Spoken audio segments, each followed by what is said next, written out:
What's up? Super good to see you. Hope you had a good day. Hope you had a green day, because SPY definitely did. For whatever reason, the market makers decided to push SPY up a little bit higher than it did last Friday. The way I traded it today, I was watching the 623 level as a resistance level. I wrote here, last week, the 621.5 level held as a support. So far in the pre-market, it still is. So if it truly holds, 623 must clear to put 624.5 and 626 in play. If 621.5 fails, 620 and 618 incoming. So I was watching either for a breakout of the 623 level or a breakdown of the 621.5 level. I used the 15-minute chart when I trade. In the morning, like the first couple of hours, hour and a half, you can see here on the 15-minute chart, the market just chopped. It didn't give me any setup to trade. But once it did, I alerted in my group, and of course I took the trade myself, but I alerted in the group. This was around 11 o'clock. 623 cleared, put in 624.5 in play. No puts unless 623 fails as support. Now, why did I say it cleared? It cleared 623 because it closed above it on the 15-minute chart. So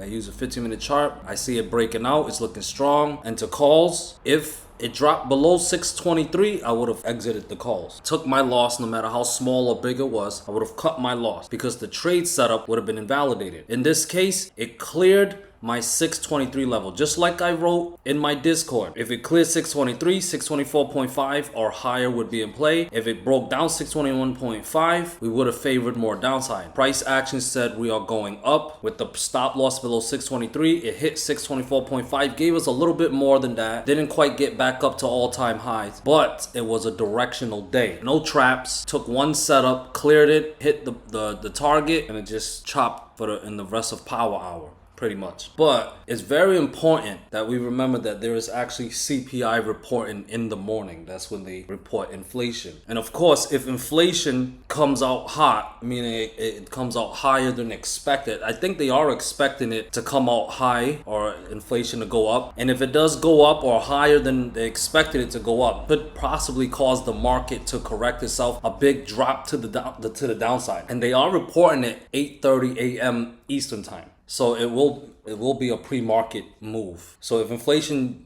comes out higher than usual or expected, it's a good chance the market will drop. But if inflation does come out fine, it didn't go up as expected, or it actually shows inflation going down, then we can expect the market to pop to the upside. And at least if it shows inflation going down, at least the market will then have a reason to go to new all-time high, because it's just been going to the upside for no reason. But that's how the market is, and that's why I always say you want to trade following the price action. The market, sometimes it doesn't make sense, so you have to take your trades based on the price action. Like today, it cleared 623. I didn't question it, I just reacted to it. I didn't say, hey, it should go down, tariffs, war. I didn't say that. I just react to the price action. We cleared a resistance. You want to look for calls with the proper stop loss. And if it broke down support, I would have looked to short as well, but that wasn't what the market gave us. So as sheep style traders, as money magnets, we always want to remember to trade what's in front of us, and it's okay to respect your stop loss. So as far as the plan for tomorrow, CPI in the morning, watch out where it decides to move to. Today, we recaptured and cleared the 624.5 level. So if CPI comes in good and the market decides to pop to the upside, what you want to see is price stay above 624.5 and clear 626. If that happens, if it gaps above it or it clears it on the 15-minute chart, we're bullish, and we're likely heading to new all-time highs. 628, 630, or 631.5 or higher would be my targets to the upside. That is a fib extension level at the 631.5-ish level. But if we are to get bearish, watch where the market gaps down to. If it gaps down based on the CPI report, if we start breaking down 623 or we start breaking down 621, that's a good chance that, hey, it's time to be bearish. I have 619.5, 618 or lower as my targets right now. Those are the levels that I'm going with for tomorrow. So what's the pivot levels? 623, 621, those are fib levels. 619.5, and then the macro level fib level at 618. If we drop down below those levels, we are in full on, in my opinion,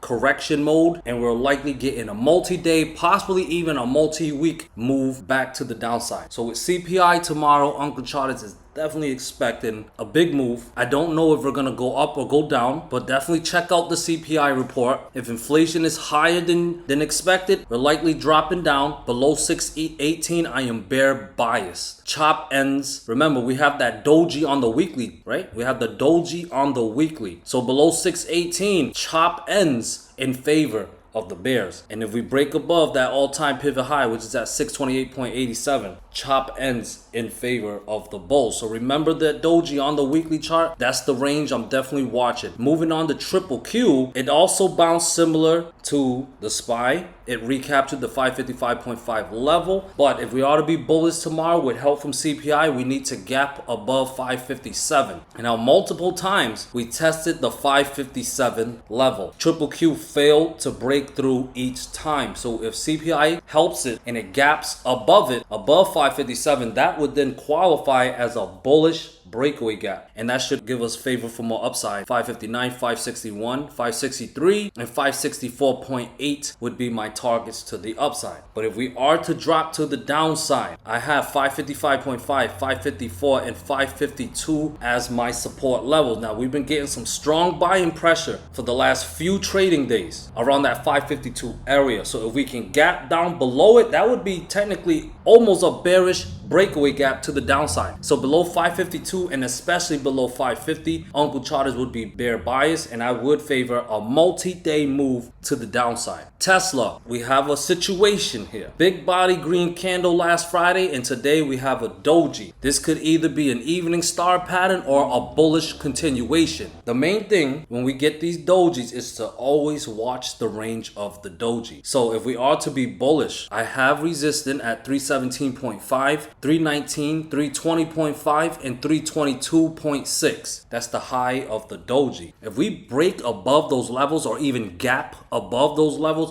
there's a highly great chance that we are going to pop up even higher, another 10, maybe even $20 move to the upside. But if we gap down and we take out the low of the doji, I have support at 316, 314, but the low of the doji is at 312.6. If we break down and take out that low as a support, there's a great chance we're going to drop down another 10, 15, maybe even $20 move to the downside. Here is NVDA. Finally gave us a little bit of a red day. That is technically a pullback. We had a green day yesterday where we cleared the 164.3 fib level. Today we closed back below the 164.4 fib level. So we'll see if this false breakout setup will show follow through. If there is follow through, you want to see 163, 161.5, and 160 fail as support. If those levels fail, you're gonna get your bearish follow through. This false breakout would be invalidated only if NVDA gets back above 164.4. If that happens, well, the false breakout gets invalidated. 160, 168, and 170 would then be back in play. And like I always say, don't argue with the price action, just do your best to follow it. Here is coin, continued to be bullish and hit a macro level fib level I had around 398.5. If that level gets taken out tomorrow, I would reckon we go hit 400 or even higher than that. Coin really moves, so 398.5 clears. I wouldn't be surprised if we pop up another 10, maybe even $20 move to the upside. Yes, Uncle is expecting volatility, but if we do not manage to clear that 398.5 level, when we start